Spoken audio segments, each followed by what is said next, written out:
Acts chapter 1 प्रेरितों के काम उसकी पहली अध्याय को ध्यान करें।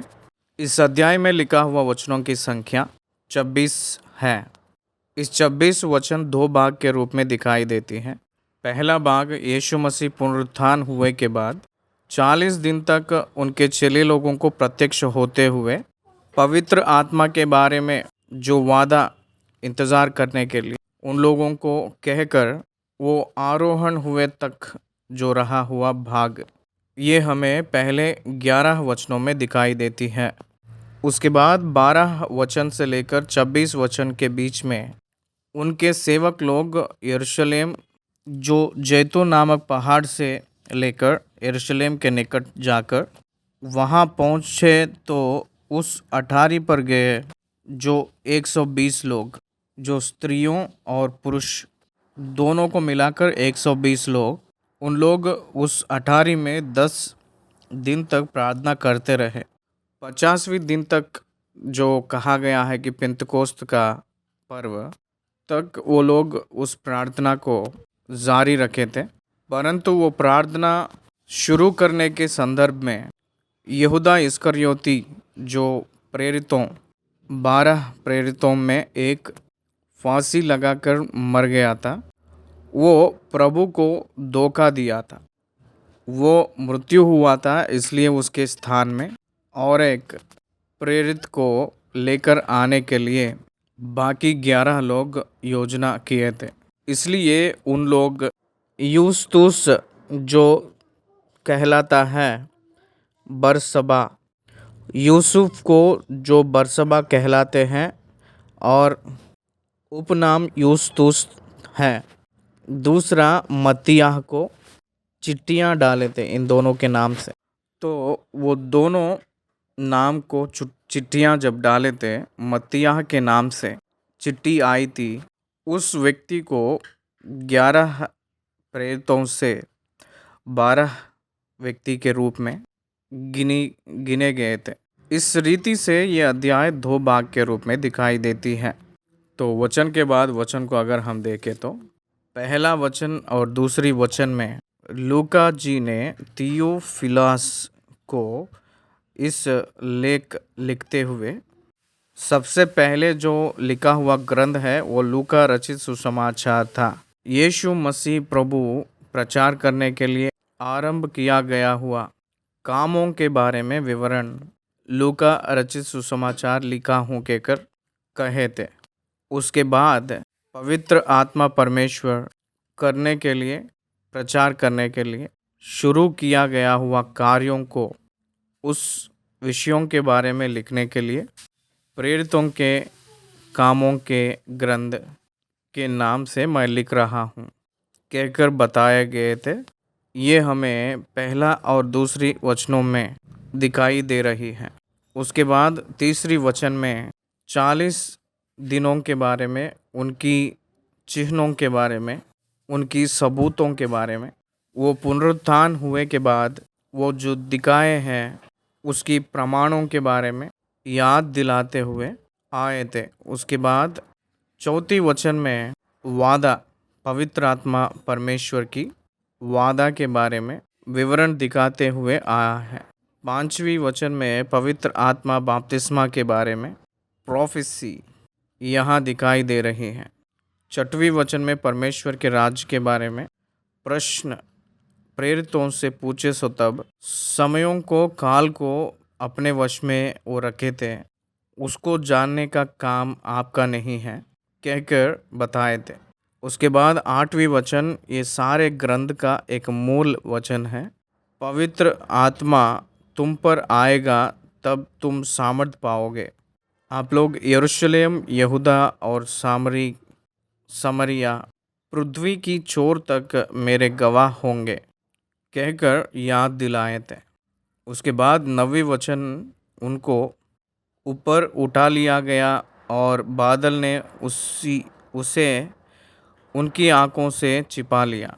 इसका मतलब आरोहण हुए थे, उनको एक बादल ने उसे लेकर गया है कहकर दिखाई दे रही है। उनके आंखों के सामने से वो डिसअपियर हुए थे, आकाश में वो उठाए ले गए थे। ये हमें मार्कुस 16 अध्याय की आखिरी भाग में 15वीं वचन में, वैसे ही लूका रचित सुसमाचार 24 अध्याय 50 आयत में भी दिखाई देती है। उसके बाद दूसरी आगमन के बारे में प्रेडिक्शन, वो किस रीति से आकाश को अपना लिया गया है, वैसे ही फिर से वापस आएंगे कहकर एक स्वर्गदूत स्वर्गलोक को अपना लिया गया हुआ, वैसे ही वापस आएंगे कहकर दो पुरुष श्वेत वस्त्र पहने हुए लोग उन लोगों को उपदेश दिए जैसे हमें देख सकते हैं।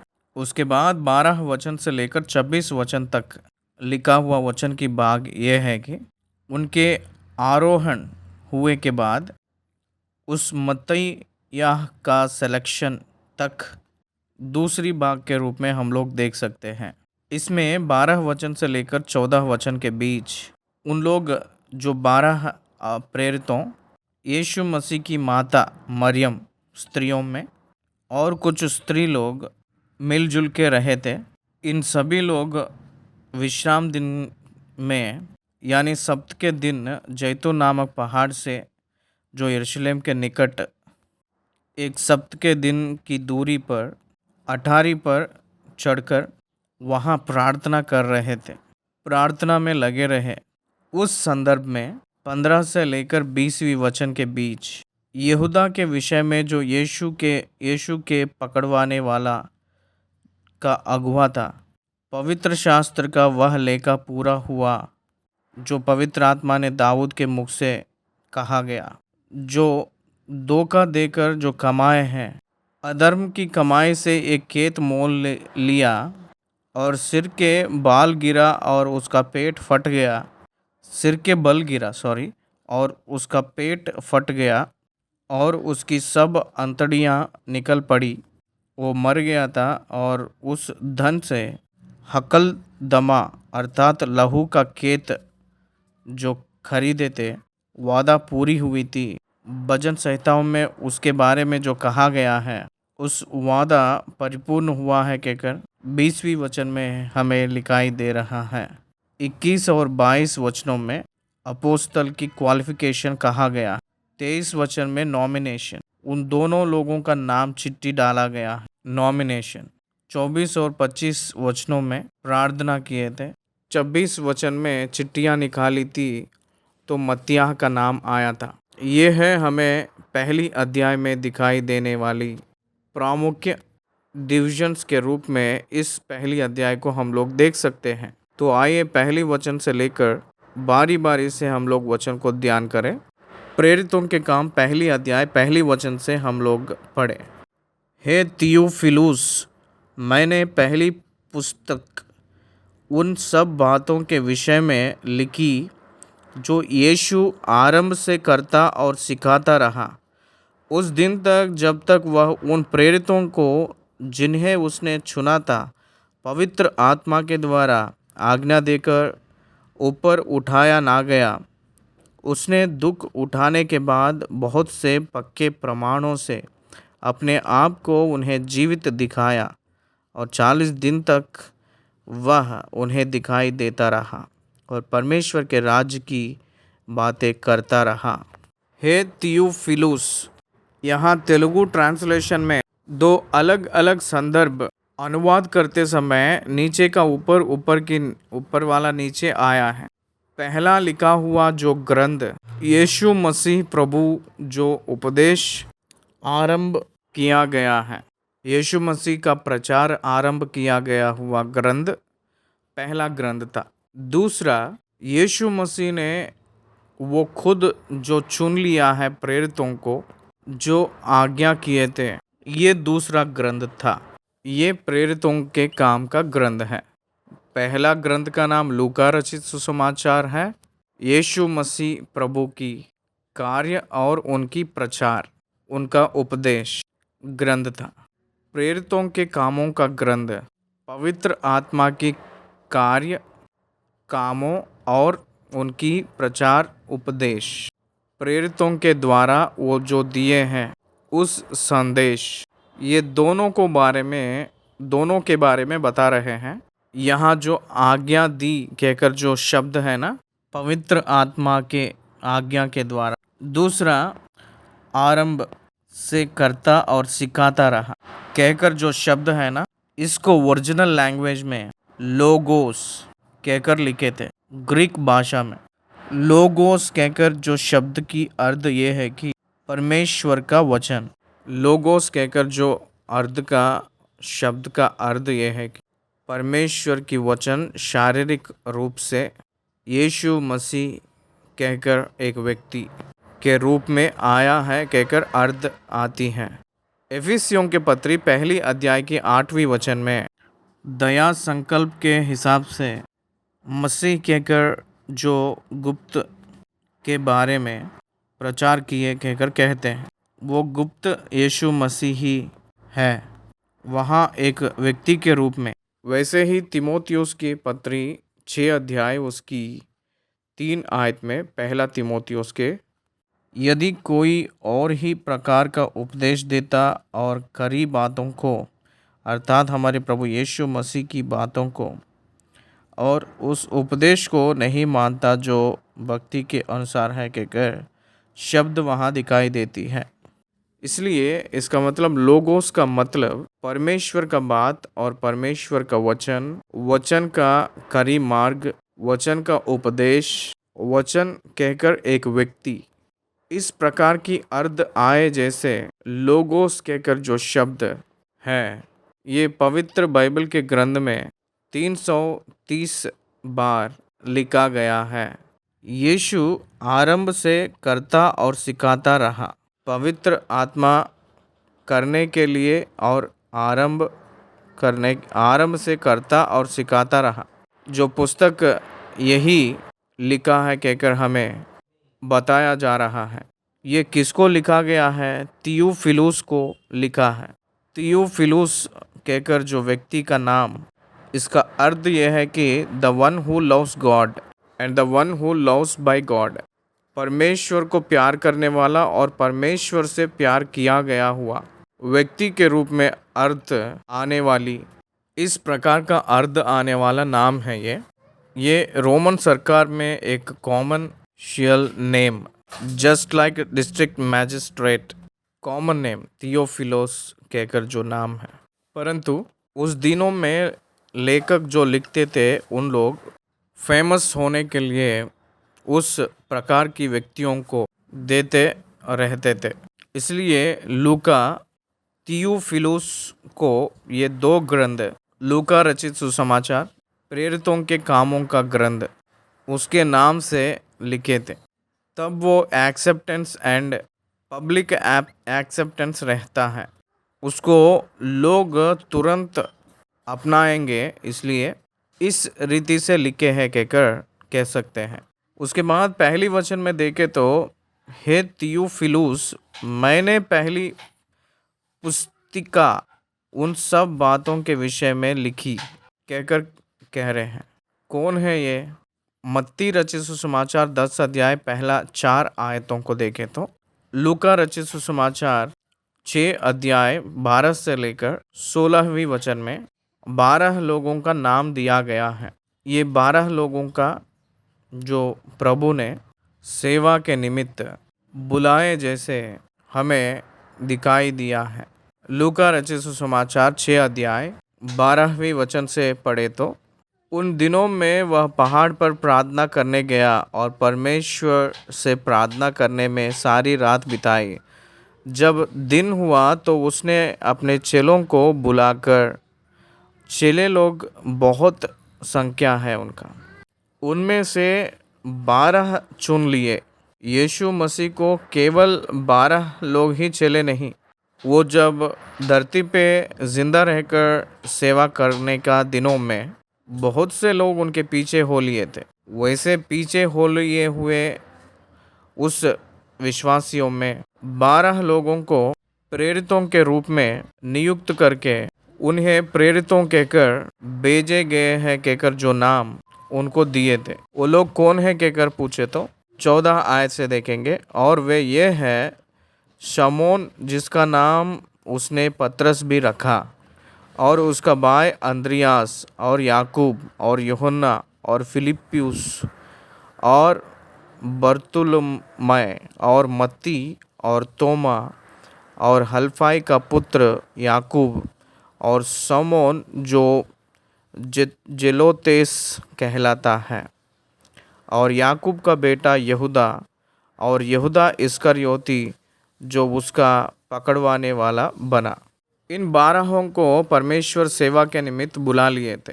वो जो बुला लिए थे उस प्रेरित अपोस्तल्स यहाँ पवित्र आत्मा के द्वारा आज्ञा यीशु मसीह दे रहे थे। यीशु मसीह प्रभु उनके चेले लोगों को आरोहण होने से पहले ये बताए थे कि पवित्र आत्मा तुम पर जब आएगा आप सामर्थ पाओगे, आप परमेश्वर की वादा के लिए इंतज़ार करना है कहकर कहे थे। इसलिए पवित्र आत्मा के बारे में हमें बाइबल ये कहती है कि एक सहायक और सर्वदा तुम्हारे साथ रहने वाला और सत्य की आत्मा कहकर यूहन्ना रचित सुसमाचार 14 अध्याय की 16 और 17 आयतों में वो हमेशा आपके साथ रहने के लिए प्रदान किया जा रहा है कहकर प्रभु कहे थे। यूहन्ना रचित सुसमाचार 7 अध्याय उसकी 39 वचन में उसने यह वचन पवित्र आत्मा के विषय में कहा जिसे उस पर विश्वास करने वाले पाने पर थे, क्योंकि आत्मा अब तक ना उतरा था, क्योंकि यीशु अब तक अपनी महिमा को ना पहुंचा था। जो पाने जा रहा है उस पवित्र आत्मा के बारे में प्रभु ने बताए थे।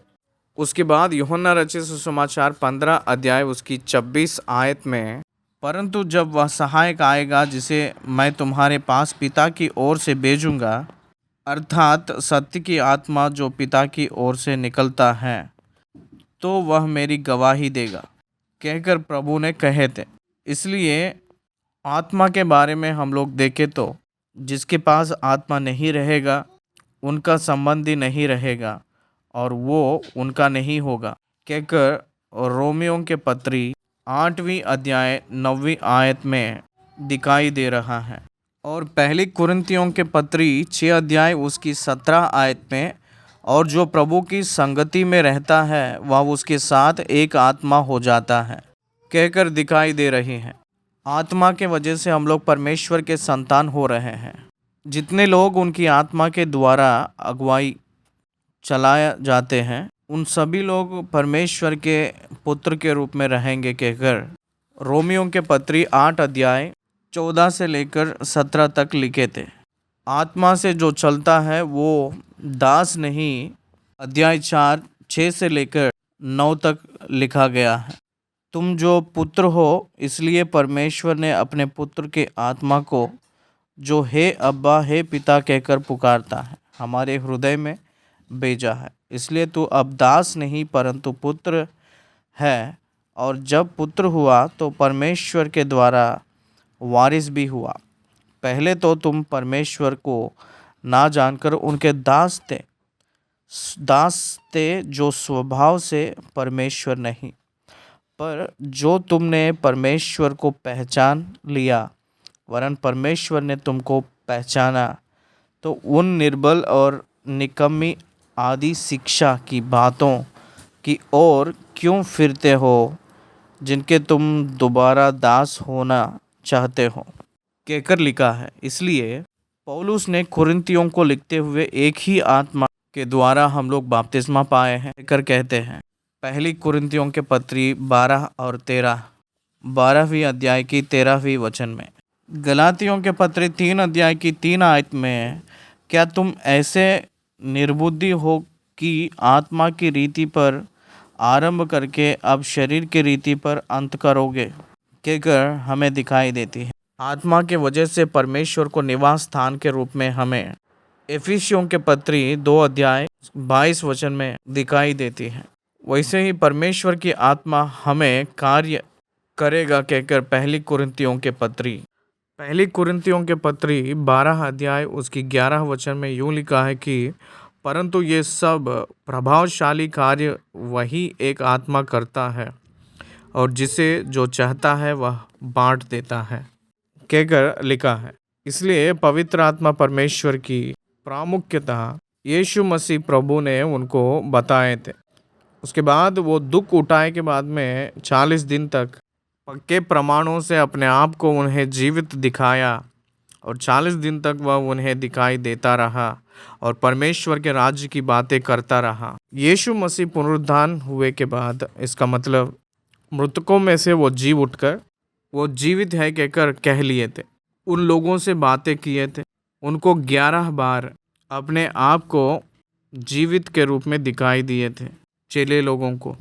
प्रकाशित वाक्य पहली अध्याय की 18 आयत में मैं मर गया था और अब देख मैं युग युग जीवित हूँ कहकर कहे थे ना। यीशु मसीह मृतकों में से जी उठे हैं और वो 11 बार अपने आप को दिखाई दिए हैं। 40 दिन उन लोगों को दिखाई देते हुए आए थे। 40 दिन वो रहकर इस धरती पे तब वो आरोहण हुए थे। इसलिए वो जो दिए हैं उस प्रगट अपने आप को प्रगट होने का घटना अगर देखे तो सबसे पहली दिखाई देना मगदलिनी मरियम को दिखाई दिए थे। दूसरी बार दिखाई देना जो कब्रों पे आए हुए स्त्री लोगों से दिखाई दिए थे, स्त्री लोगों को दिखाई दिए थे। तीसरी दिखाई देना यम्माई मार्ग पे जो जा रहे थे 2 लोग, उसमें एक का नाम क्लियोपा। चौथी बार दिखाई देना पतरस को। 5वीं दिखाई देना 10 लोगों को। यूहन्ना रचित सुसमाचार 20 अध्याय 19 आयत। 6वीं दिखाई देना तोमा से मिलकर 11 बार। यूहन्ना रचित सुसमाचार 20 अध्याय 26 आयत। 8वीं दिखाई देना तिब्रियास के समुद्र के किनारे 7 चेले जो मछली पकड़ने के लिए चले गए थे उन लोगों को। यूहन्ना रचित सुसमाचार 21 अध्याय में इस घटना दिखाई देती है। 8वीं दिखाई देना गलील में 11 लोगों को दिखाई दिए थे। मत्ती रचित सुसमाचार 28 और 16 में। 9वीं दिखाई देना पहली कुरिन्थियों के पत्री 15 का 6 में 500 लोगों को वो दिखाई दिए हैं कहकर लिखा गया है। 10वीं बार दिखाई देना याकूब को पहली कुरिन्थी 15 का 7 आयत में। वैसे ही पहली कुरिन्थी 15 का 7 में 11 प्रेरितों को दिखाई दिए थे कहकर लिखा है। इस रूप से 11 जो दिखाई देना वो मृतकों में से जी उठे के बाद चेले लोगों को वो जीवित के रूप में जैसे वो कहे थे मृत्यु को हरा कर वो जी उठे हैं कहकर वो परमेश्वर का पुत्र है कहकर दिखाई दिए थे। रोमियों के पत्री पहली अध्याय में शरीर के रूप में जन्म लिए के वजह से दाऊद की वंश में जन्म लिए के वजह से मनुष्य के पुत्र के रूप में मृतकों में से जी उठने के द्वारा परमेश्वर के पुत्र के रूप में प्रभाव से अपने आप को प्रकट किए कहकर लिखा है। उसके बाद यीशु मसीह प्रभु ने कुछ प्रमाणों को दिखाए थे। मैं जीवित हूँ कहकर कहने के लिए, मैं जीवित ही हूँ, मैं पुनरुत्थान हुआ हूँ, मैं शारीरिक तौर से हूँ कहकर कहने के लिए वो जब चेले लोग बंद कमरे में थे उस समय जब वो लोग 10 लोग थे उस बंद कमरे में और 11 लोग थे एक समय जो फाटक पूरा बंद ही रहा था और अपने आप अंदर आ गए थे बंद कमरे में। वो सभी लोग वो भूत है कहकर डर गए थे। बंद जब कमरा था तो शरीर अंदर कैसे आता है, क्योंकि वो महिमा का देह है, इसलिए उस फाटक ने उनको रोक नहीं पाया था, वो अंदर आ गए थे, परंतु वो शरीर से थे। ये एक प्रत्येक रूप की महिमा का देह के रूप में हमें सोच सकते हैं, कह सकते हैं। उसके बाद तिब्रियास के समुद्र के पास हे बालकों खाने के लिए कुछ है क्या कहकर उन चेले लोगों से पूछकर उन लोगों को जो किनारे जो है आग और उस कोयले पर रखा हुआ बुना हुआ मछलियों को दिखाकर उन लोगों के बीच में वो भी उनके साथ रहकर उस मछलियों को अपनाए थे, यानी खाए थे मनुष्य के जैसे। चेले लोगों के साथ जो अपने आप को दिखाई देने के प्रत्यक्षताओं में 10 लोगों से बात करते वक्त क्या कहे थे, देखिए मांस और हड्डियां भूत को नहीं रहेगा, स्पिरिट्स बीइंग को उस हड्डियाँ और शरीर नहीं रहता है। आप लोग मुझे छू कर देखिए, मुझे शरीर है कहकर कहे थे। वैसे ही तोमा से बात करते वक्त तेरी हाथ बढ़ाकर मेरी शरीर में रख, तेरे उंगली उठाकर मेरे गांव में चेक करके देख, तब तू विश्वास कर सकते हैं कहकर कहते ही तोमा ने उस प्रकार के रूप में करके यकीन किया था। तोमा तू तो देखकर यकीन किया, लेकिन धन्य वे हैं जो बिना देखकर विश्वास करते हैं कहकर कहे थे। इस रीति से तोमा से कहना हम लोग देख सकते हैं। उसके बाद वो सभी लोगों को अपने आप दिखाई दिए, जैसे उस बादलों पे वो आरोहण हुए जैसे, और उस जैतून पहाड़ के पास सभी लोगों को दिखाई दिए जैसे। विजिबल के रूप में वो है कहकर कहने का मतलब वो फिजिकली रूप में वही ऑब्जेक्ट ही विजिबली दिखाई देती है। इसलिए वो देखते हुए वो आरोहण हुए, इसका मतलब वो सभी को दिखाई दिए हैं कहकर हमें समझ आ रही है। इसलिए वो बहुत सी सबूतें दिखाई दिए थे। वो परमेश्वर है कहकर, वो शरीर के साथ पुनरुत्थान हुए हैं कहकर, वो एक महिमा के देह के रूप से है कहकर, वो परमेश्वर के पुत्र हैं कहकर, एक प्रत्येक रूप के काम के निमित्त वो आए हैं कहकर, वो सुसमाचार को नियुक्त किए हैं कि वो सुसमाचार को प्रचार करने के लिए मनुष्यों के रूप में प्रेरितों को नियुक्त कर लिए थे, कलीसिया को नियुक्त कर लिए हैं कहकर उस कलीसिया को सृजन होना, आविष्कार होना पवित्र आत्मा के आगमन से शुरू होगा कहकर ये सारी सत्य भी उन्हें दिखाई दिया है, बताए थे। उसके बाद एक उपदेश ये है कि उन लोगों से मिलकर वो आज्ञा ये दिए है कि यरूशलेम को छोड़कर आप लोग बाहर मत जाना, परंतु पिता की उस प्रतिज्ञा के पूरी होने के बाट जोहते रहो, जिसकी चर्चा तुम मुझसे सुन चुके हो। क्योंकि यूहन्ना ने तो पानी में बपतिस्मा दिया है, परंतु थोड़े दिनों के बाद तुम पवित्र आत्मा से बपतिस्मा पाओगे। पवित्र आत्मा से बपतिस्मा का मतलब पवित्र परमेश्वर उनके ऊपर उतर आना, वही पवित्र आत्मा के बपतिस्मा, पवित्र आत्मा से वो लोग भरपूर होना। यूहन्ना रचित सुसमाचार 3 अध्याय में निकोदेमुस आया था। जल से जन्म लेने का मतलब फिजिकल बर्थ, आत्मा के जरिया जन्म लेना का मतलब पवित्र आत्मा से कबूल करवा के यीशु मसीह के ऊपर विश्वास के द्वारा पवित्र आत्मा परमेश्वर उस व्यक्ति के हृदय में निरंतर वास करने के लिए उतर आना, वो पवित्र आत्मा के बपतिस्मा के रूप में बाइबल ग्रंथ में कहा गया था। इसलिए आप लोग पवित्र आत्मा से बपतिस्मा पाओगे कहते हुए प्रभु जी बताए थे। उसके बाद परमेश्वर के राज्य के बारे में हमें कहे थे। देखिए 6वीं आयत, अतः उन्होंने इकट्ठे होकर उससे पूछा, हे प्रभु, क्या तू इस समय इस्राएल को राज्य फेर देगा? इस्राएल के राज्य के बारे में बात कर रहे थे। क्यों ये लोग राज्य के बारे में बात कर रहे थे? यीशु मसीह क्रूस पे रहे थे, तब डाकू भी क्या कहा था? हे प्रभु, मुझे स्मरण कर जब आप अपने राज्य से आए सो तब कहकर विनती किया था। मत्ती रचित सुसमाचार 24 अध्याय में, लूका रचित सुसमाचार में भी प्रभु परमेश्वर के राज्य के बारे में बात करते हुए आए थे। इसलिए परमेश्वर के राज्य यीशु मसीह की कलीसिया, इसलिए यीशु मसीह की कलीसिया के बारे में बात करते वक्त राज्य को अनुग्रह करोगे का क्या कहकर ये लोग जो कह रहे थे, इसका मतलब फिजिकली यीशु मसीह इस धरती पे जो स्थापना करेंगे, जो 1000 साल की राज्य के बारे में, पालन के बारे में वो लोग पूछ रहे थे। इसलिए फिर से आप आने के लिए कह रहे हैं ना, ये इस्राएलियों को राज्य कब देंगे कहकर पूछ रहे थे। तब प्रभु की उत्तर ये है कि 7वीं आयत में उसने उनसे कहा, उन समयों या कालों को जानना जिसको पिता ने अपने ही अधिकार में रखा है, तुम्हारा काम नहीं। उसको जानने का काम आपका नहीं है कहकर कह रहे थे।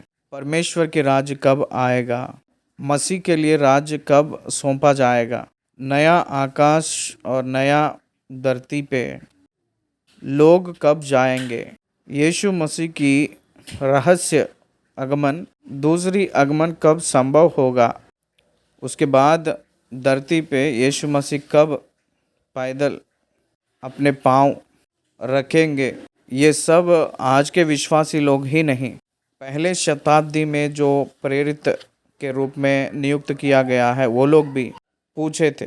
परमेश्वर के राज्य कब आएगा, मसीह का राज्य कब सौंपा जाएगा, नया आकाश और नया धरती पे लोग कब जाएंगे, यीशु मसीह के गुप्त आगमन और दूसरी आगमन कब संभव होगा, उसके बाद धरती पे यीशु मसीह कब प्यादे होंगे, कदम डालेंगे, ये सब आज के ज़माने के विश्वासी ही नहीं, पहले शताब्दी के जो प्रेरितों के जीवन में भी ये सोच और प्रश्न था। परंतु परमेश्वर ने सबको एक ही बार उत्तर दिए थे। उन समयों या कालों को जानना अपना काम नहीं है, कहे थे। वो पिता अपने वश में रखे थे, वो उनके इच्छा के अनुसार अपनी योजना में वो करते हुए आएंगे। इसलिए टाइम टेबल प्रभु अपने वश में रखकर अपना कर्तव्य को वो जारी रख रहे हैं। उस प्रश्न हम लोग पूछने का ज़रूरत नहीं है, कब क्या होगा कहकर हम लोग पता करने की ज़रूरत नहीं है। बहुत से लोग भविष्य में क्या होने जा रहा है कहकर जो उस विषय पे बहुत वो पूरा मन लगा के रखते हैं, लेकिन वो ज़रूरत नहीं है। कुछ भी हुए तो भी वो परमेश्वर उसको देखने का सामर्थ है। अगर हम रोमियो के पत्री पढ़े तो बहुत स्पष्ट से पौलुस ने 8 अध्याय की उसकी 28 आयत में देखेंगे तो हम जानते हैं कि जो लोग परमेश्वर से प्रेम रखते हैं उनके लिए सब बातें मिलकर भलाई ही को उत्पन्न करती है कहकर लिखे हैं, अर्थात उन्हीं के लिए जो उसकी इच्छा के अनुसार बुलाए हुए हैं। इसका मतलब वो परमेश्वर ही कर रहे हैं कहकर कह रहे थे पौलुस ने। इसलिए कलीसिया कब आएगा, कलीसिया कब वृद्धि होगा, कलीसिया कब परिपूर्ण होगी, मसीह के आगमन कब आएगा, ये सब उनको एक योजना के रूप में रखे हैं। आखिरी में यीशु मसीह के दूसरे आगमन के बारे में, उस दिन के बारे में भी मैं खुद नहीं जानता हूँ, क्योंकि मैं एक मनुष्य के रूप में कहकर कहते हैं। एक मनुष्य के रूप में मेरी दूसरी आगमन कब होगा, एक मनुष्य के रूप में मुझे भी नहीं पता है, वो भी परमेश्वर के इच्छा के अनुसार होगा कहकर कहे थे। इसलिए समयों और कालों अपने वश में परमेश्वर ने रखे हैं, अपने ही अधिकार में रखे। आज हम लोग बहुत संदर्भ में मुझे नौकरी नहीं मिली है, वो कब आएगा, हमारे बेटे को अभी शादी नहीं हुई है, कब होगी, इस प्रकार के चिंता हम लोग प्रदर्शित करते हैं। कुछ जो धोखा देने वाले हैं तो कपटी लोग आपके बेटी को या बेटा को अब शादी होगा और आपको नौकरी मिलेगा, इस प्रकार के रूप में करेगा। परमेश्वर आपको इस प्रकार के रूप में कपटी लोग झूठे भविष्यवक्ताओं के रूप में लोगों को धोखा दे रहे हैं कहकर दुनिया में आज हम लोग देख सकते हैं। मसीह वाला उस प्रकार की कार्यक्रम में शामिल होकर धोखा को नहीं खाना है। मसीह वाला ये सोचना है कि परमेश्वर सब कुछ भलाई उत्पन्न करने के लिए वो ही एक दिन करेगा कहकर, वो भी मेरे भलाई के लिए ही करेंगे कहकर हम लोग पता करना है, हम लोग याद रखना है। उसके बाद 8वें वचन, परंतु परंतु परंतु जब पवित्र आत्मा तुम पर आएगा तब तुम सामर्थ पाओगे और यरूशलेम और सारे यहूदिया और समरिया में और पृथ्वी के चारों ओर तक मेरे गवाह होंगे।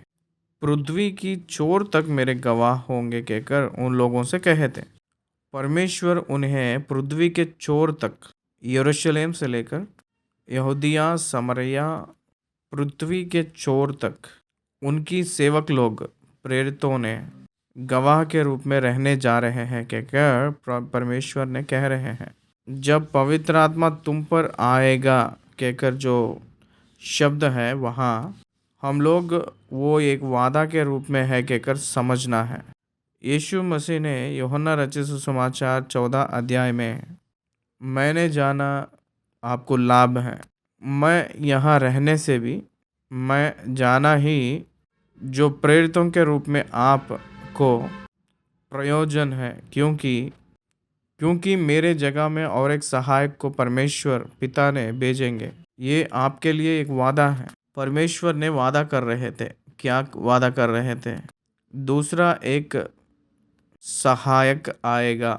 इटर्नल प्लान ऑफ गॉड, परमेश्वर की अद्भुत योजना अगर हम देखें तो परमेश्वर उस दुनिया को सृष्टि किए के बाद यीशु मसीह को उद्धारकर्ता के रूप में जब तक वो नहीं भेजेंगे तब तक परमेश्वर ने दुनिया को बनाए के बाद यीशु मसीह को उद्धारकर्ता के रूप में भेजने के काल तक पुराना नियम की सारा महिमा के लिए उस भविष्यवक्ताओं को इस्तेमाल करके बाइबल से कम्युनिकेट करते हुए व्यवस्था विवरण को उनके लोगों को दिए, तो उसके हिसाब से उन लोगों के बीच में एक मिलाप वाली तंबू को निर्माण करके वहाँ उन लोगों के बीच में वास करते हुए उस मिलाप वाली तंबू में संदूक के ऊपर उन लोगों से कम्युनिकेट करते रहे थे। परमेश्वर ने काल जब संपूर्ण हो गया था तो अपना इकलौता पुत्र यीशु मसीह को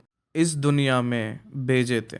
33.5 साल वो इस धरती पे रहकर सारे मानव जाति के पाप की प्रायश्चित के निमित्त क्रूस पर अपने सजा को निर्माण करके सुसमाचार को नियुक्त करके उस सुसमाचार को डिस्ट्रीब्यूट करने के लिए प्रेरितों के रूप में अपने आप को उनके हाथों को सुसमाचार सौंपकर उन लोगों को जब तक पवित्र आत्मा को नहीं पाएंगे तब ऊपर की अटारी में रहते हुए इंतज़ार करने के लिए आज्ञा देकर वो स्वर्गलोक में जाकर पिता की दाहिनी ओर वो बैठकर 10 दिनों में पवित्र आत्मा परमेश्वर को इस धरती पे भेजे थे। अब जो रहे हैं वो परमेश्वर पवित्र आत्मा परमेश्वर है। स्वर्गलोक में पिता और पुत्र सिंहासन पे वो लोग हैं। पवित्र आत्मा परमेश्वर धरती पे काम किए जैसे अब पवित्र आत्मा परमेश्वर धरती पे है। वो फिजिकल बॉडी के रूप में यीशु मसीह जब थे लिमिटेड थे। वो यीशु मसीह जब फिजिकल बॉडी के रूप में रहते थे तो उस समय वो लिमिटेड थे। वो सारे जगह पे सारे स्थल में एक ही समय रह नहीं पाएंगे, इसलिए वो परमेश्वर स्वर्गलोक में उनको ले गए के बाद वो परमेश्वर पवित्र आत्मा परमेश्वर को इस दुनिया में भेजे थे। पवित्र आत्मा एक व्यक्ति है। पवित्र आत्मा सामर्थ वो एक व्यक्ति के रूप में हम लोग पहचानते हैं। ट्रिनिटी में अगर हम देखें तो यानी त्रित्व में अगर हम देखेंगे तो पहली अध्याय में ही 4 वचन अगर हम ध्यान दिए तो पिता की प्रतिज्ञा कहता है, पवित्र आत्मा में बपतिस्मा कहते हैं, मेरे वजह से सुने हैं कहकर कहते हैं। मेरे वजह से सुने हैं कहकर कहना मतलब वो यीशु मसीह है। पहली प्रतिज्ञा पिता, पवित्र आत्मा, बपतिस्मा, मेरे वजह से वो सुने हैं कहकर कहना यीशु मसीह है। ये 3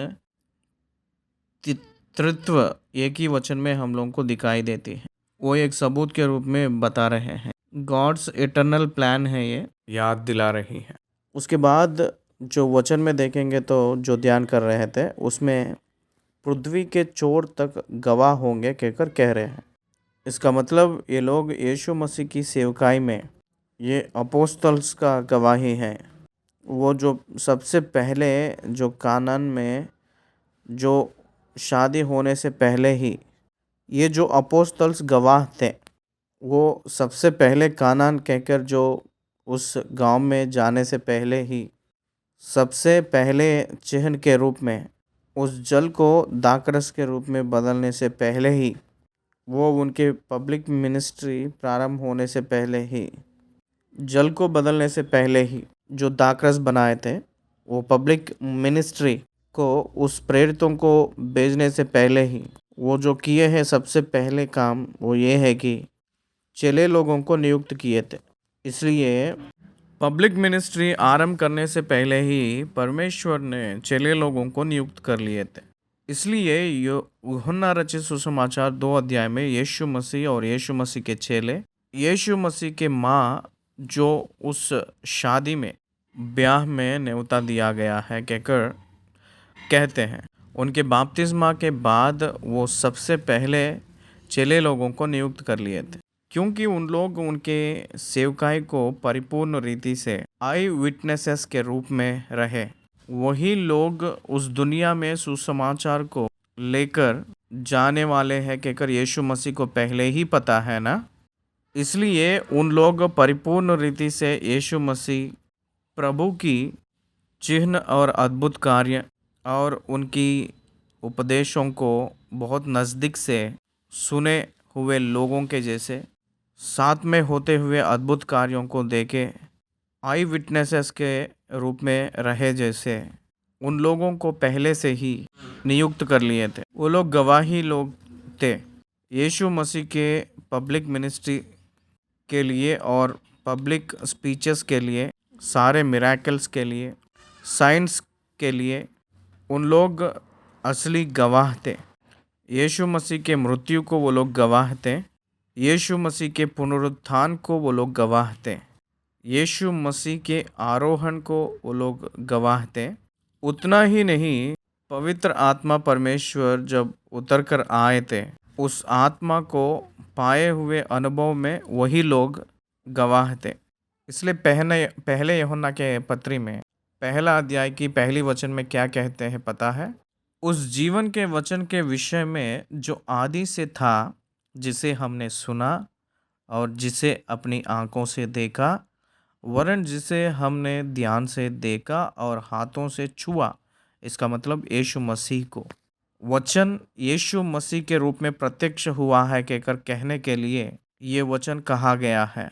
यह जीवन प्रकट हुआ और हमने उसे देखा और उसकी गवाही देते हैं और तुम्हें उस अनंत जीवन का समाचार देते हैं जो पिता के साथ था और हम पर प्रकट हुआ।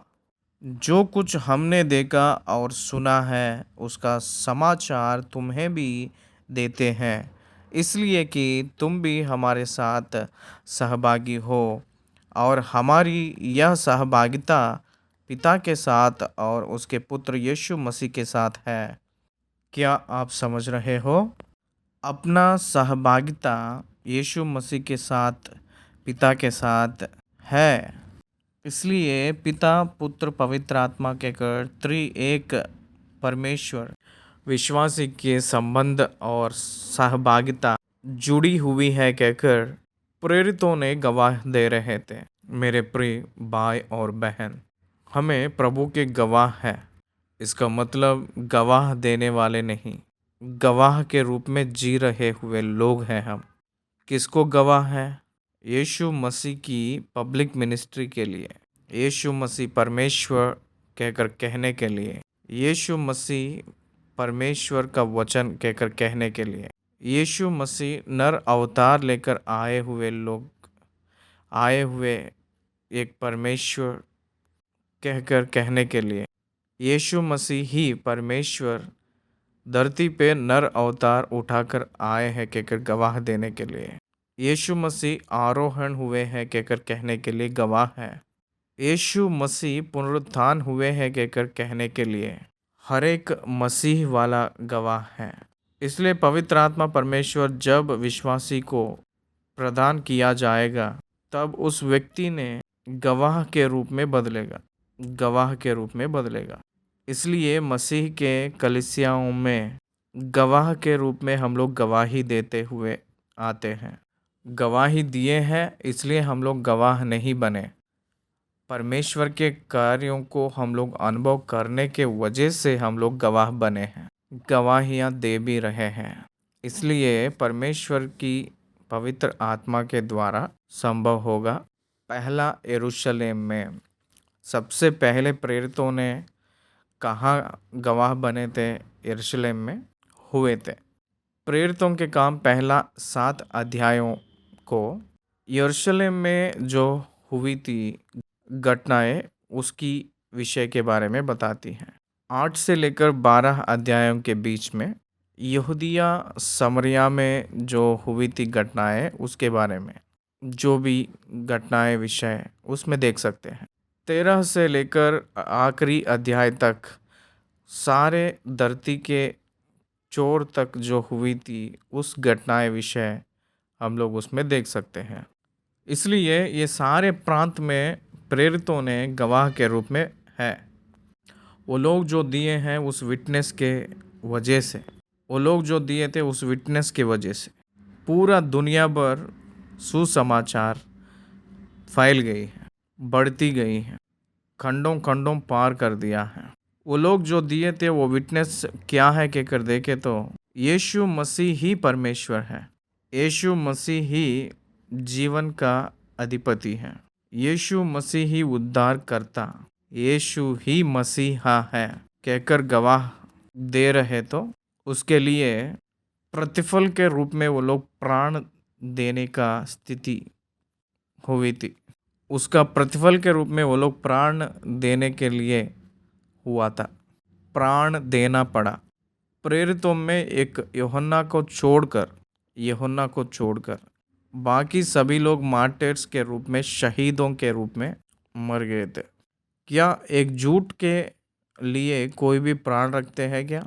आप सोचिए, यीशु मसीह प्रभु सत्य है, उनका मृत्यु सत्य है, उनका पुनरुत्थान सत्य है, उनका आरोहण सत्य है, पवित्र आत्मा परमेश्वर सत्य है कहकर कहने के लिए जो नियुक्त करता है, जो कहने के लिए ठान लेता है, उसके लिए मरने के लिए भी मैं पीछे नहीं मुड़ूंगा कहकर आगे बढ़ रहा है। इसका मतलब वो कितना वास्तविकता है ये हमें समझना है।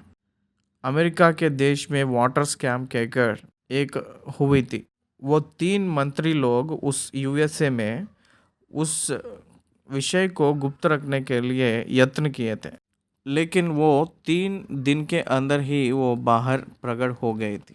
तब अमेरिकन प्रेसिडेंट ये प्रचार किए थे कि केवल 3 मनुष्य ने एक झूठ को सत्य के रूप में साबित करने के लिए यत्न करके 3 दिनों में विफल हुए थे, 3 दिन में असफल हुए थे।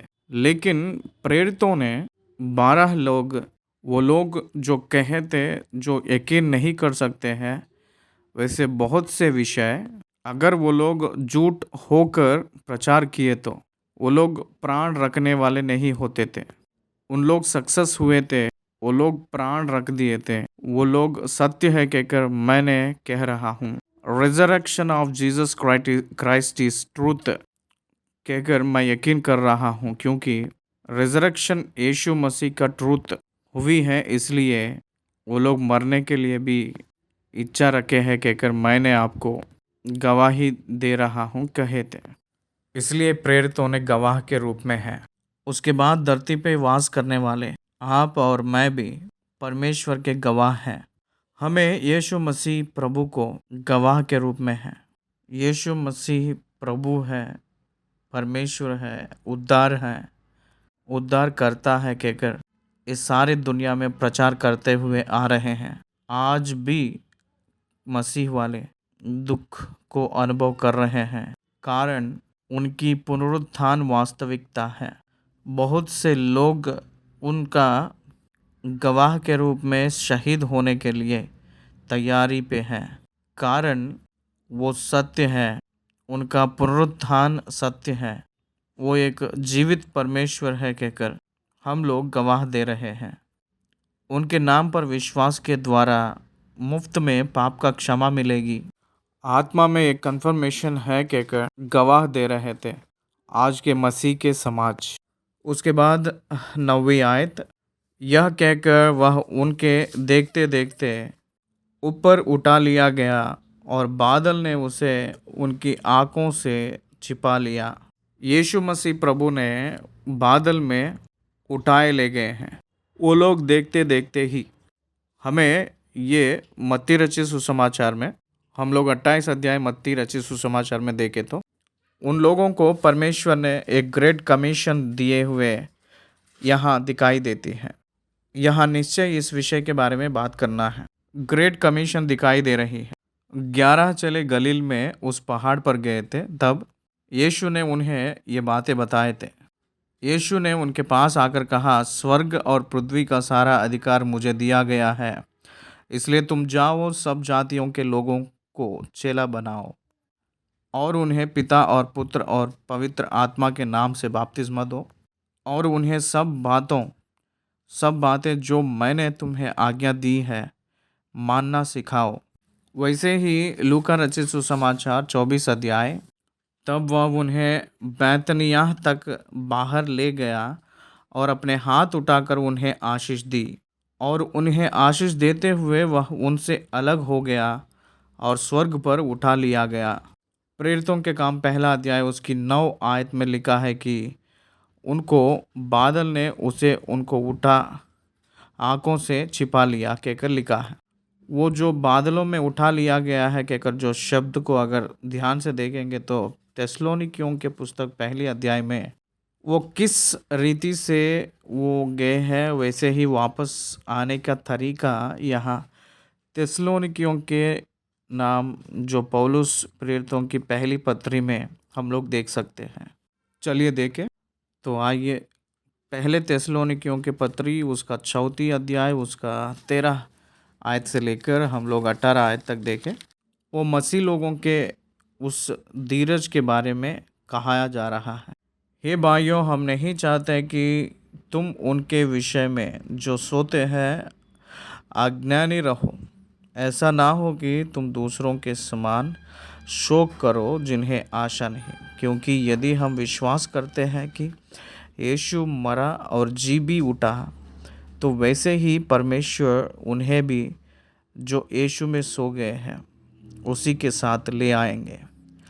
क्योंकि हम प्रभु के वचन के अनुसार तुमसे यह कहते हैं कि हम जो जीवित हैं और प्रभु के आने तक बचे रहेंगे, सोए हुओं से कभी आगे ना बढ़ेंगे।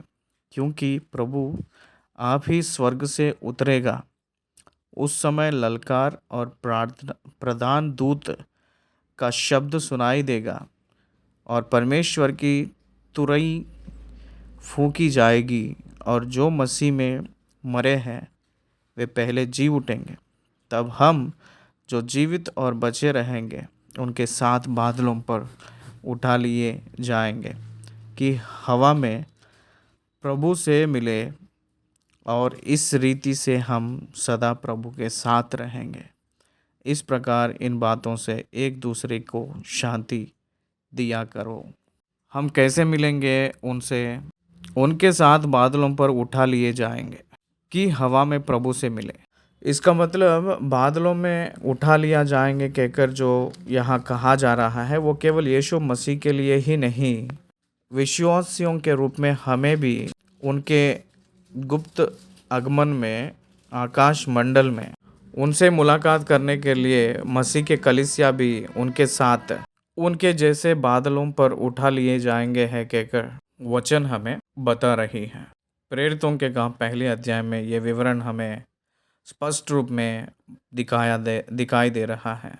उसके जाते समय जब वे आकाश की ओर ताक रहे थे तो देखो 2 पुरुष श्वेत वस्त्र पहने हुए उनके पास आ खड़े हुए और उनसे कहा, हे गलील पुरुषों, तुम क्यों खड़े आकाश की ओर देख रहे हो? यही यीशु अंडरलाइन कर लीजिए उस शब्द को, जो तुम्हारे पास से स्वर्ग पर उठा लिया गया है। जिस रीति से तुमने उसे स्वर्ग को जाते देखा है उसी रीति से वह फिर आएगा। यीशु मसीह के दूसरे आगमन नित्य है और निश्चय है। आप लोग जो देखे हैं ना किस रीति से वो ऊपर उठा लिए गए हैं, वैसे ही वो नीचे फिर आएंगे।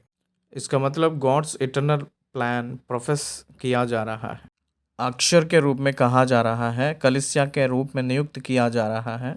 वो कलीसिया खत्म होने जा रहा है, उस कलीसिया के लिए यीशु मसीह आकाश के बीच में आने वाले हैं। वहाँ परमेश्वर वहाँ बीच में उस कलीसिया को विवाह करने के लिए मिलने जा रहे हैं। ये स्वर्गदूतों के द्वारा 11 वचन में मनुष्यों के रूप में जो दिखाई दिए थे श्वेत वस्त्र पहनकर, उन लोगों को कहा गया जैसे हम लोग देख सकते हैं। पहला अध्याय की दूसरी भाग में जो अभी तक कहा गए हैं 12 वचन से लेकर 26 वचन तक जो है उस भाग, प्रत्येक रूप में ये ऊपर की अटारी के कमरे में जो घटना हुई है उस घटना के रूप में हम लोग देख सकते हैं। 12वीं वचन, तब वे जैतून नामक पहाड़ से जो यरूशलेम के निकट एक सप्ताह के दिन की दूरी पर है यरूशलेम को लौटे।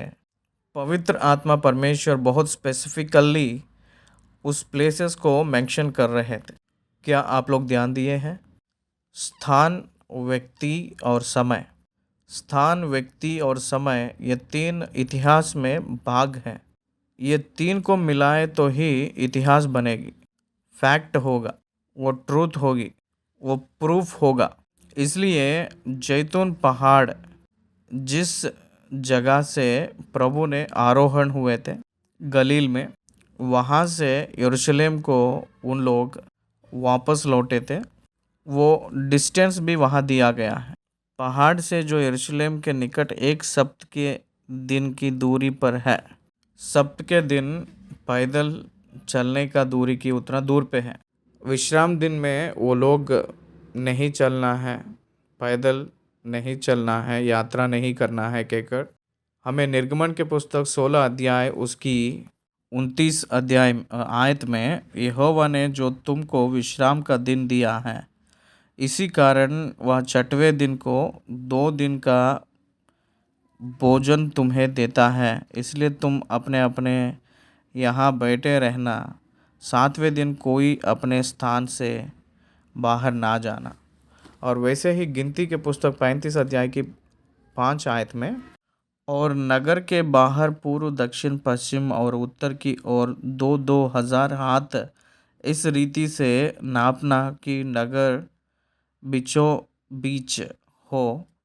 लेवियों के एक एक नगर की चराई इतनी ही भूमि की हो।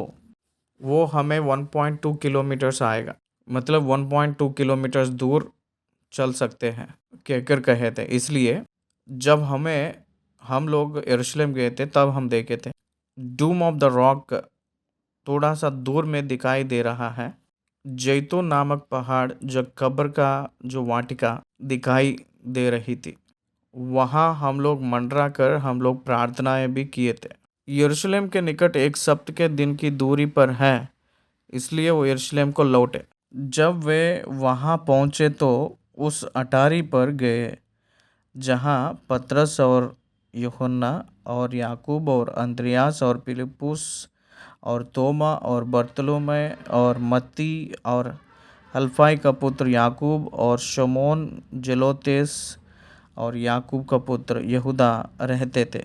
ये सब कई स्त्रियों और यीशु की माता मरियम और उसके भाइयों के साथ एक चित्त होकर प्रार्थना में लगे रहे।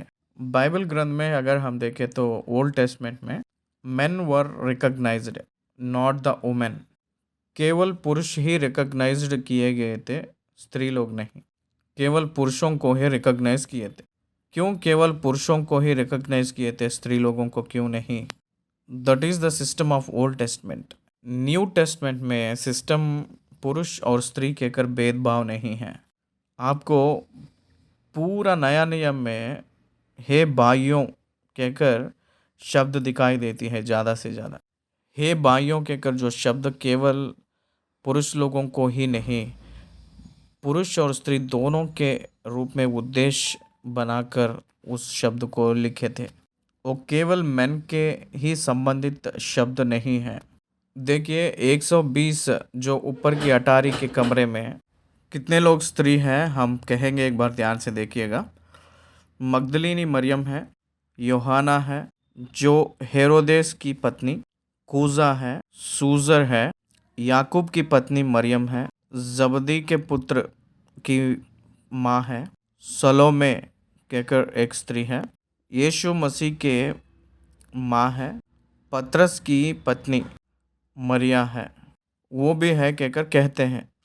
इसलिए इस रीति से अगर हम देखें तो ये 120 जो ऊपर की अटारी में जो प्रेरितों के साथ यीशु मसीह जो सेवकाई को सपोर्ट करके उनके पीछे हो लेते हुए उनकी पुनरुत्थान की गवाह के रूप में जो स्त्री लोग भी उस ऊपर की अटारी में जाकर प्रार्थनाएं किए थे, ये सब कई स्त्रियों और यीशु की माता मरियम और उसके भाइयों के साथ एक चित्त होकर प्रार्थना में लगे रहे, एक चित्त लगाकर। आप ध्यान दीजिए, सारे प्रेरित लोग डिफरेंशिएशंस के रूप में रहते थे। उन लोगों को एक मन नहीं रहता था हमेशा। उन लोगों में हम बड़े हैं तो हम बड़े हैं कहकर हमेशा उन लोगों के अंदर जो स्पिरिट हमेशा रहती थी। आखिरी में पतरस भी यूहन्ना के बारे में क्या होगा कहकर यूहन्ना के ऊपर की मन की बात जो भेद है वो बाहर कह दिए हैं। उसके बाद तिब्रियास को जब गए थे उस समय 7 ही लोग गए थे, सभी लोग नहीं गए थे। वहाँ हम समझ सकते हैं कि वो एक मन नहीं है कहकर, और तोमा उस चेले लोग जो कहे थे उस बात को यकीन नहीं किया था। एक मन नहीं था उन लोगों में। इसलिए जब ये लोग उस ऊपर की अटारी में आए थे, यीशु मसीह का इंस्ट्रक्शन जब वो लोग पाए हैं, they came into one mind and one heart, एक चित्त लगाकर कंटिन्यूस प्रेयर किए थे। Continuous prayer means it is nothing but fasting prayer. वो लोग उपवास रहकर वो लोग 10 दिन प्रार्थना कर रहे थे। उस प्रार्थना के दिनों में, उस 10 दिनों में हमें 15 वचन में देखेंगे तो उन्हीं दिनों में मतलब उस 10 डेज जो ऊपर की अटारी के घटना में पतरस भाइयों के बीच में जो 120 व्यक्ति के लगभग 120 व्यक्ति में स्त्री लोगों को भी मिलाकर खड़ा होकर कहने लगा, हे भाइयों, आवश्यकता कि पवित्र शास्त्र का वह लेखा पूरा हो जो जीवित पवित्र आत्मा ने दाऊद के मुख से यहूदा के विषय में जो यीशु के पकड़ वालों का अगवा था पहले से कहा था। यूहन्ना रचित सुसमाचार 18 अध्याय पहले से 4 आयत तक देखे तो तब यहूदा सैनिकों के एक दल को और प्रधान याजकों और फरीसियों की ओर से प्यादों को लेकर दीपकों और मशालों और हथियारों के लिए हुए वहाँ आया। तब यीशु उन सब बातों को जो उस पर आने वाला थी जानकर निकला और उनसे कहा, किसे ढूंढते हो। पहला आयत को भी देखे तो यीशु ये बातें कहकर अपने चेलों के साथ किद्रोन नाले के पार गया। वहाँ एक बारी थी जिसमें वहाँ और उसके चले गए। उसका पकड़ने वाला यहूदा भी वह जगह जानता था क्योंकि यीशु अपने चेलों के साथ वहाँ जाया करता था। ऐसे लेकर आएगा कहकर लिखा है। यहूदा इस्करियोती ने उन लोगों को वो मार्ग दिखाया था। किस रीति से मार्ग दिखाया था? यीशु मसीह जो उस प्रभु बोझ को उस ऊपर की अटारी में ही किए थे, वो लोग उस कमरे में से जैतून पहाड़ पे गए थे। तब वो जैतून पहाड़ पे गए कहकर लिखा रहता है। जब जैतून पहाड़ पे गए थे 12 लोग गए थे, परंतु उस जैतून नामक पहाड़ पे गए के बाद में गेत्सेमनी वाटिका में कभी कभी यीशु मसीह ने जाते थे। वहाँ केवल पतरस और यूहन्ना और याकूब को ले जाते थे। वो उस अपोस्तल्स को ही केवल पता है उस जगह। प्रत्येक रूप में यीशु मसीह वहाँ जाएंगे कहकर कभी कभी वहाँ जाते हैं प्रेयर के निमित्त कहकर केवल इस 12 लोगों को ही पता है। इसमें जो एक था यहूदा इस्करियोती, उस अटारी पे लॉर्ड सप्पर टाइम पे ही सबसे पहले रोटी को उस दाखरस में डुबोकर उसको देते ही उसमें शैतान ने प्रवेश करके यहूदा इस्करियोती में वो उसमें से उठकर उस झुंड में से उठकर प्रधान याजक लोगों से बात करके उसका काम वो किया था। वो अंदरूनी में यीशु मसीह को खतरा पहुंचाने के एक कपटी स्वभाव के रूप में रहकर केवल मनी के ऊपर मन लगाकर टेम्पल पुलिस के झुंड को लेकर, प्रधान याजकों को लेकर, सैनिकों को लेकर यीशु मसीह को ढूंढने के लिए गेत्सेमनी पे आ गया था। वहाँ साथ में ले आकर वहाँ यीशु मसीह अपने आप को अपने खुद सौंप लिए थे। यीशु मसीह अपने आप को जब सौंप लिए थे तब यहूदा इस्करियोती यही है वो कहकर वो बोला था।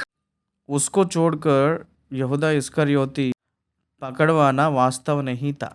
यहूदा इस्करियोती जो पकड़े गए थे, यीशु मसीह यही है कहकर सिर्फ वो कहा था, प्रकट किया था बस। यीशु मसीह तो अपने आप को ही वो सौंप लिए थे। यूहन्ना का 18 की 4 आयत में अपने आप को वो सौंप लिए कहकर हमें उस वचन में दिखाई देती है। मेरे प्रिय भाई और बहन, ये रास्ता दिखाने वाला बना और छूम कर यही है वो कहकर कहने के लिए, प्रकट करने के लिए यहूदा इस्करियोती था। अवश्य था कि पवित्र शास्त्र का वह लेखा पूरा हो जो पवित्र आत्मा ने दाऊद के मुख से यहूदा के विषय में, जो यीशु के पकड़वाने वालों का अगुवा था, पहले से कहा था। कब वो कहे थे? 1000 साल पहले ही ये बात कहा गया था।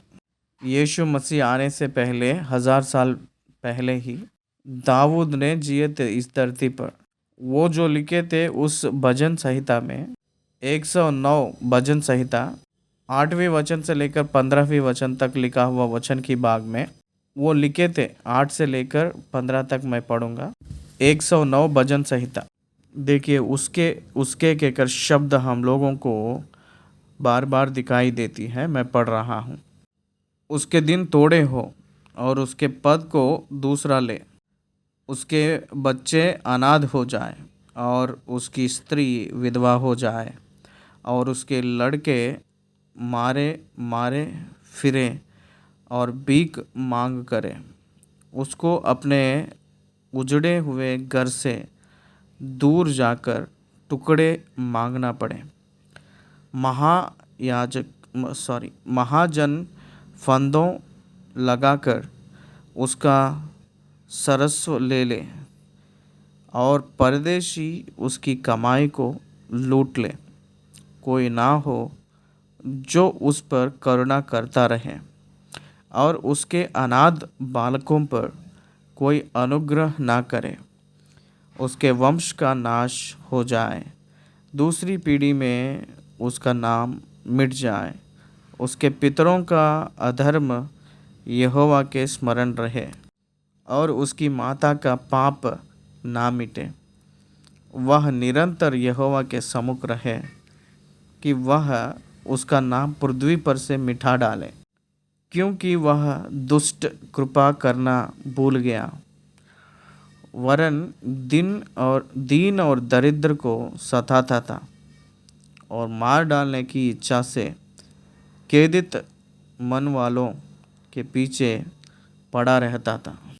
वह शाप देने से प्रीति रखता था और शाप उस पर आ पड़ा। वह आशीर्वाद देने से प्रसन्न हो जाता था, इसलिए आशीर्वाद उससे दूर रहा। वह श्राप देना वस्त्र के समान पहनता था और वह उसके पेट में जल के समान और उसकी हड्डियों में तेल के समान समा गया। 12 बार उसके कहकर जो शब्द दिखाई देता है, किसके बारे में कह रहा है इस भजनकार ने? इतना जो बहुत गंभीर पनिशमेंट किसके बारे में कहा जा रहा है? यीशु मसीह को पकड़वाए जो यहूदा इस्करियोती, उसके बारे में कहा जा रहा है। जो भजन संहिता में कहा गया हुआ वो बात पूरा होना है, अगर 1000 साल हुए तो भी। अभी भी वो बात पूरा नहीं हुआ है। वो बात यीशु मसीह को पकड़वाया गया था, जो यहूदा इस्करियोती, उसके जीवन में ये पूरा हुआ है कहकर पतरस ने गवाह दे रहे थे, क्योंकि वह तो हम में गिना गया और इस सेवकाई में सहभागी हुआ है। कितना महान भाग्य हुआ है, कितना महान भाग्य को वो खो लिया था। प्रेरितों में आगे बढ़ने का जो मौका को वो खो लिया था, स्वर्गलोक जाने वाली भाग्य को खो लिया था, अनंत जीवन में जाने के लिए वो खो लिया था, नरक की आग में वो हो लिया है। उसने अधर्म की कमाई से एक खेत मोल लिया और सिर के बल गिरा और उसका पेट फट गया और उसकी सब अंतड़ियां निकल पड़ी। इस बात को यरूशलेम के सब रहने वाले जान गए, यहाँ तक कि उस खेत का नाम उनकी भाषा में हकलदमा अर्थात लहू का खेत पड़ा गया। प्रधान याजक लोगों का काम उस दिनों में ज़्यादा धोखा देना ही। वो लोग क्या किए थे पता है? धन का लालच दिखाए थे। यहूदा इस्करियोती यीशु मसीह को सौंपे के बाद में प्रधान याजक लोगों के पास गया था। सौंप दिए के बाद वो लोग 30 चांदी के सिक्के दिए थे। तब वो स्टन हो गया था। बहुत ज़्यादा अमाउंट मिलेगा कहकर सोचा था यहूदी ने।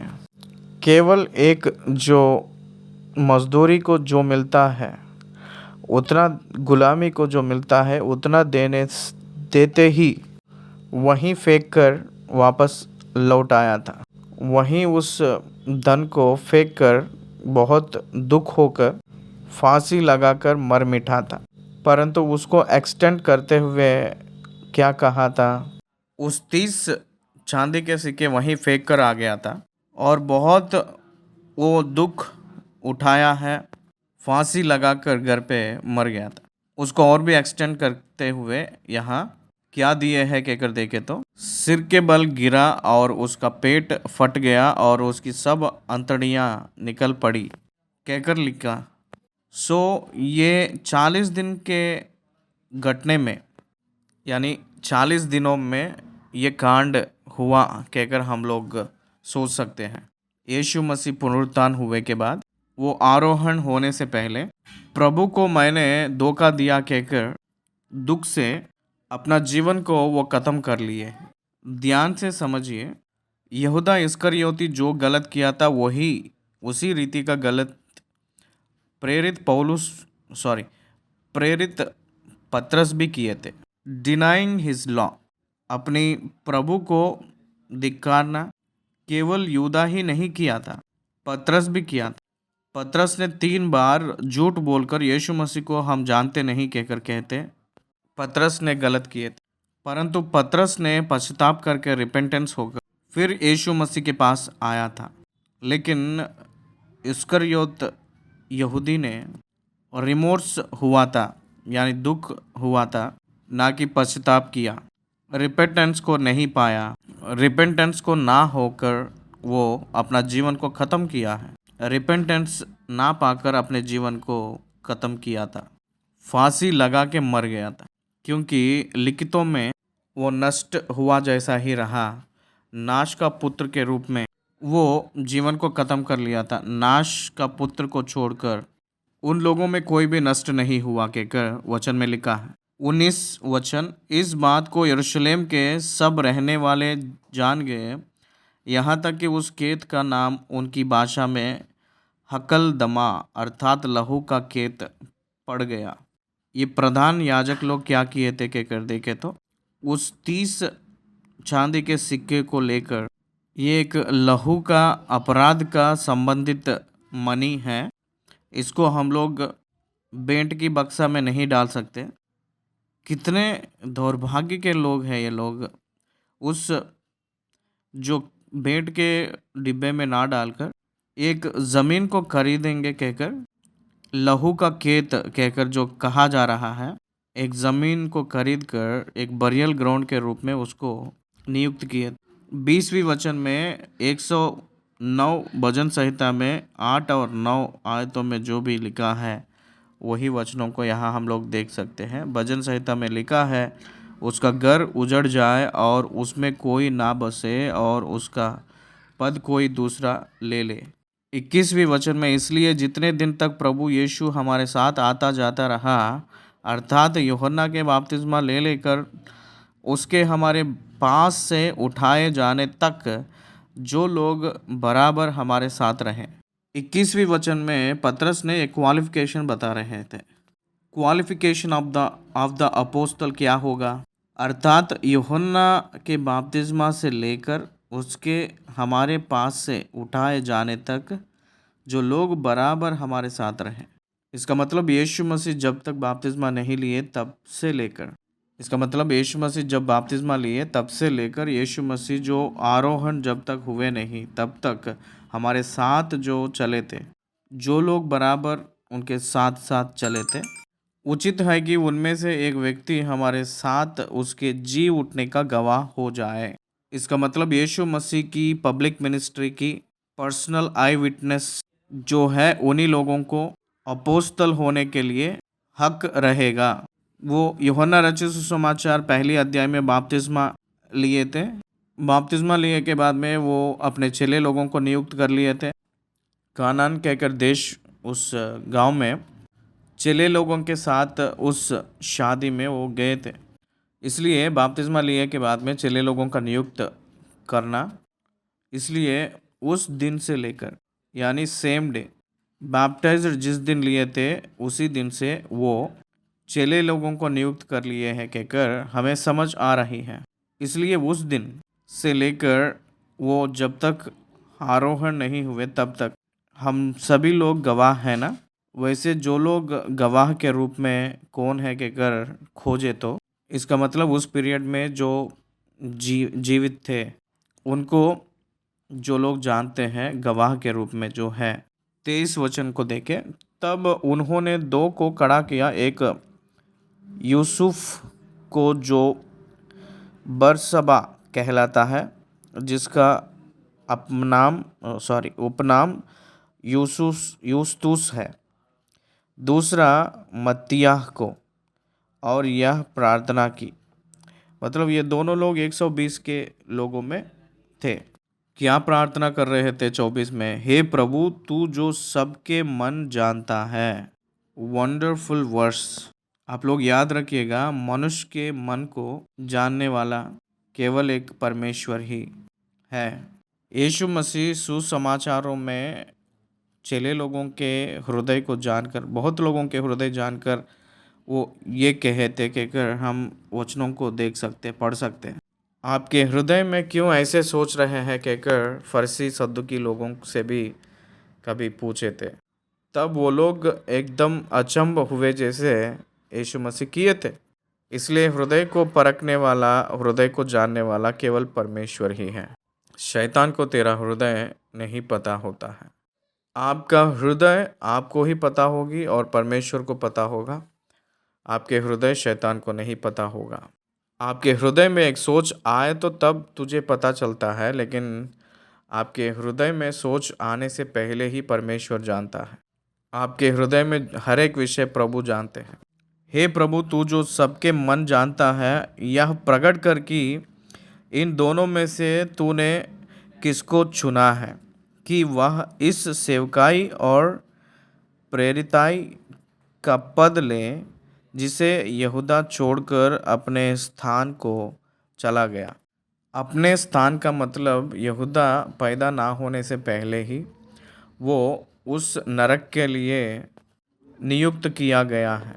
उस स्थान को जाने वाला है, इसलिए वो भटक गया था, चला गया। His destination was very clear, that is nothing but hell. इसीलिए वो भटक गया। पुराना नियम में जो चिट्ठियाँ डालकर पता कर लेना हमेशा होती थी। आखिरी वचन 26, तब उन्होंने उनके बारे में चिट्ठियाँ डाली और चिट्ठी मत्तियाह के नाम पर निकली। अतः वह उन 11 प्रेरितों के साथ गिना गया। मत्तियाह का सेवकाई कहीं हम लोग को नहीं दिखाई देती है, लेकिन 12 के नंबर में प्रेरित पौलुस को हम लोग 12वें नंबर में चेले लोगों में 12वें नंबर के रूप में हम लोग गिन सकते हैं। प्रेरित पौलुस ने दमस्कस के मार्ग में आकाश के बीच में परमेश्वर को देखे थे। इसलिए परमेश्वर ने मेरे पीछे मेरे बगल में रहकर मुझे सामर्थ दिए कहकर कहे थे पौलुस। इसीलिए मत्तियाह को हम लोग गिन सकते हैं, परंतु पौलुस को हम लोग उस जगह में एक डिवाइन एक्ट के रूप में गिन सकते हैं। एक्सेप्टेंस से हम लोग देख सकते हैं पौलुस जी को। ये लोग मनुष्यों के रूप में चिट्ठियां डालकर परमेश्वर मत्तियाह को चुन लिए हैं कहकर सोचे थे, लेकिन वास्तविक तौर से 9वीं अध्याय में प्रेरितों के काम में आकाश की ओर से परमेश्वर ने दर्शन देकर सौलुस को पौलुस के रूप में बदलकर अन्य जनता के लिए प्रेरित के रूप में नियुक्त कर लिए थे परमेश्वर ने। प्रेरितों के काम 13 से लेकर 28 अध्याय तक उन्हीं के विषय हम लोगों को दिखाई देता है। इसलिए पवित्र आत्मा परमेश्वर पृथ्वी के छोर तक सुसमाचार को ले जाने के लिए, अन्य जनता को सुसमाचार ले जाने के लिए प्रेरित पौलुस को नियुक्त कर लिए हैं, जैसे वचन हमें बता रही है। यहाँ हम लोग पहली अध्याय को ख़त्म कर लिए हैं। पहली अध्याय ख़त्म हुई है। धन्यवाद।